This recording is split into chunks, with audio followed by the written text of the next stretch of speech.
radioactividad fue descubierta en 1896 por el científico francés Henri Becquerel, mientras trabajaba con materiales fosforescentes.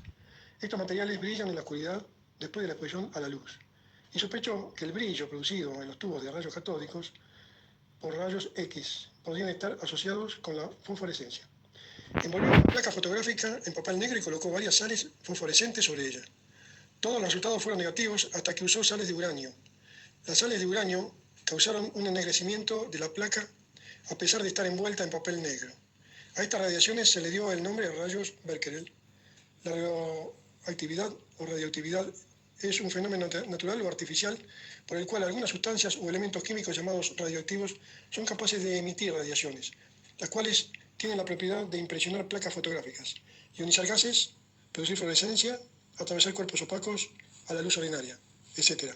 Las radiaciones emitidas por sustancias radioactivas son principalmente partículas alfa, partículas beta y rayos gamma. La tomografía computarizada es la única modalidad o de diagnóstico por imágenes que permite calcular la densidad de una lesión o estructura anatómica y que de esta forma diferenciarla de otra que tiene un aspecto fotográfico parecido. La densidad se expresa en unidades de Hounsfield. Tomografía computarizada. Tomo viene de corto sección y grafía de imagen o gráfico. Antes se conocía como laminografía o estratografía o tomografía axial computarizada. Este último término fue descartado porque actualmente las nuevas tecnologías ya no se hacen cortes solo de forma axial. Ya se pueden hacer reconstrucciones de forma coronal y sagital, multiplanares y en 3D. Por eso solo nos referimos como tomografía computarizada. La historia de la tomografía computarizada. En 1971, con la participación del ingeniero Hounsfield, nace la tomografía computarizada con el tomógrafo de primera generación. Tenía un solo detector y un tubo de rayos X que giraba a 45 grados. Iba produciendo imágenes de cortes seccionales que demoraban para rotar y un tiempo aproximado de 5 minutos para dar un solo corte. En 1973, con el ingeniero biofísico Ledley, nacen los tomógrafos de segunda generación. Ya se podía hacer tomografía de cuerpo entero. El haz de rayos X ya iba en forma de abanico y tenía 5 detectores. El tiempo de adquisición era de 20 a 30 segundos. Hacía movimientos de traslación y rotación. En 1977 nace el tomógrafo de tercera generación. Generaba un haz en abanico de 30 a 60 grados con rotación de 360 grados y demoraba 6 segundos en la adquisición con mayor cantidad de detectores. En 1979, Hounsfield y Alan McLean reciben el premio Nobel.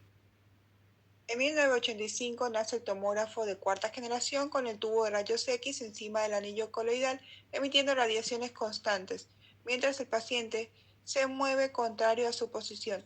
Se podía generar reconstrucciones en forma axial. En 1998 encontramos tomógrafos ecoloidales. Permiten adquirir más de un corte simultáneo, en 0.4 a 0.6 milímetros. Este tubo de rayos X tenía mucho más energía y enfriamiento. Tenía 64 detectores, por lo que este rayo giraba a 0.033 segundos en 360 grados, lo cual disminuyó notablemente el tiempo de exposición y la dosis de radiación a la que se expone el paciente. Se ve en la imagen el tubo A y el tubo B, que ya tienen dos tubos para emitir la radiación. En el 2010 nacen los tomógrafos de quinta generación, con mayor calidad de imagen, con menos dosis de radiación, con más detectores, con menor tiempo de adquisición de la imagen.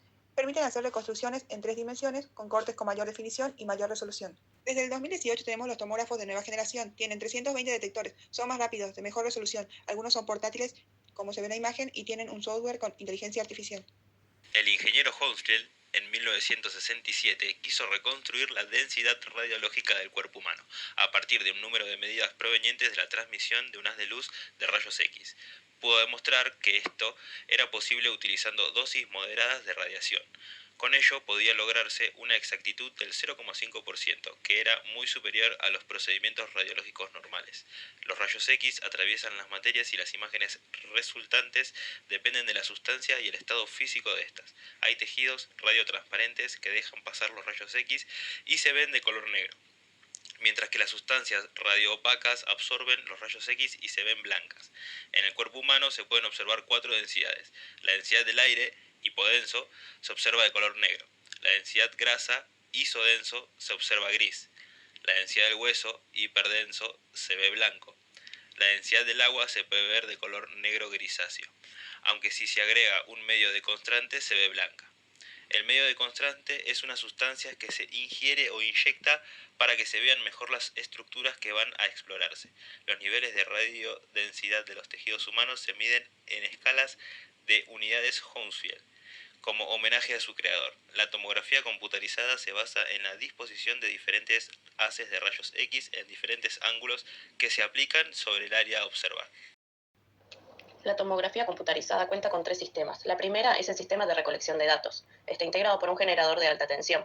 Esto permite la utilización de tubos de rayos X que rotan a gran velocidad. También una camilla donde se ubica al paciente y los mecanismos que la mueven. El material no debe interferir con los rayos X, por eso se utiliza fibra de carbono. Su motor es muy preciso y suave, para que no se irradie 2 veces la misma zona. Otro elemento es el tubo de rayos X que genera la radiación ionizante. También hay detectores de radiación que transforman los rayos X en señales digitales que un ordenador puede traducir. Se ubican en forma de corona alrededor del hueco donde se coloca al paciente. Sistema de procesamiento de datos. El ordenador, a partir de las señales recogidas, realiza cálculos matemáticos que se almacenan. Esto permite su visualización y modificación posterior. La reconstrucción de una imagen se hace en un segundo, porque los ordenadores son digitales. Para poder trabajar con una imagen, debe reducirse a un conjunto de números que contengan la máxima información posible. Para poder lograr la imagen, se dividen cuadrados pequeños establecidos en una matriz. Cada cuadrado se llama píxel, y la información de cada uno es un valor numérico. Contiene números que representan su situación en el eje X y en el eje Y de la matriz. También de un tercer eje que indica el nivel de grises. Así, se consigue reducir a números de la información existente sobre la imagen. Cuanto más pequeños son los cuadrados de la matriz y mayor el número de grises, más detallada será la información proporcionada y más se asemejará a la imagen real. En la tomografía computarizada, las matrices más utilizadas son de 256 por 256 y de 512 por 512 píxeles. Los cuadrados que componen la matriz son numerosos. Por ejemplo, en una matriz de 256 por 256 tendríamos 65.536 píxeles. Sistema de presentación y almacenamiento de los datos. Los datos se visualizan en pantallas. Algunos equipos tienen 2, uno para el técnico que realiza la prueba y otra para el médico que estudia o modifica la imagen obtenida. También se utilizan distintos mecanismos para grabar las imágenes y archivarlas. Se pueden imprimir las radiografías de forma similar al procedimiento de revelado convencional. La tomografía computarizada resuelve ciertos problemas de la radiografía convencional, mientras en esta es posible diferenciar 4 niveles de densidad en las imágenes: aire, agua, grasa y calcio. En la tomografía computarizada pueden obtenerse hasta 2000 densidades de grises. En la radiología convencional se consigue una imagen con 3 ejes en el espacio, sobre una película de 2 dimensiones. Esto implica la superposición de los elementos que se han radiografiado.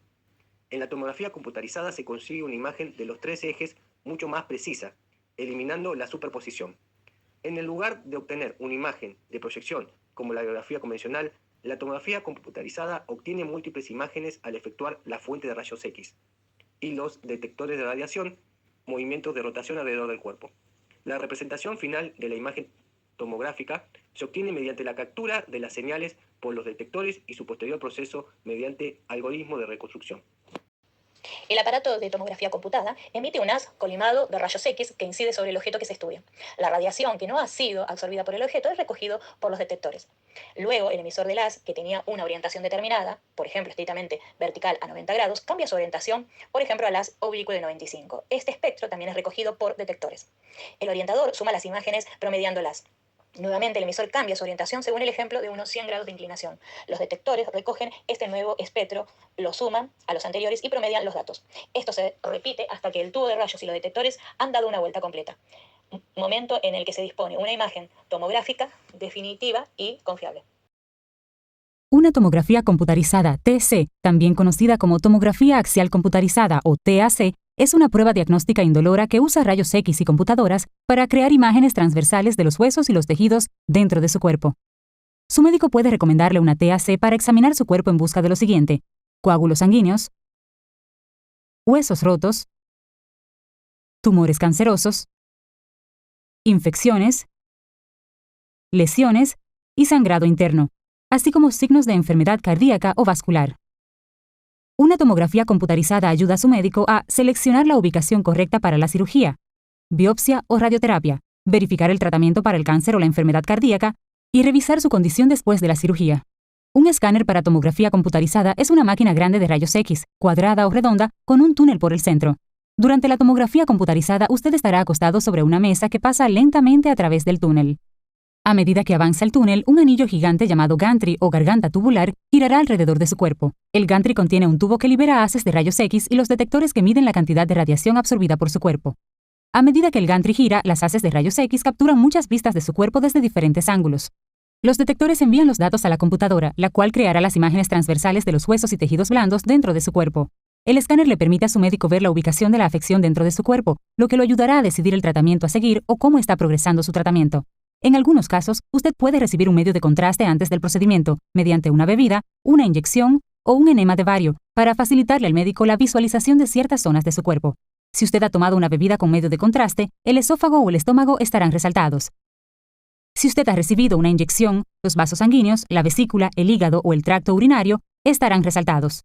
Si usted ha recibido un enema de bario, su intestino grueso estará resaltado. Después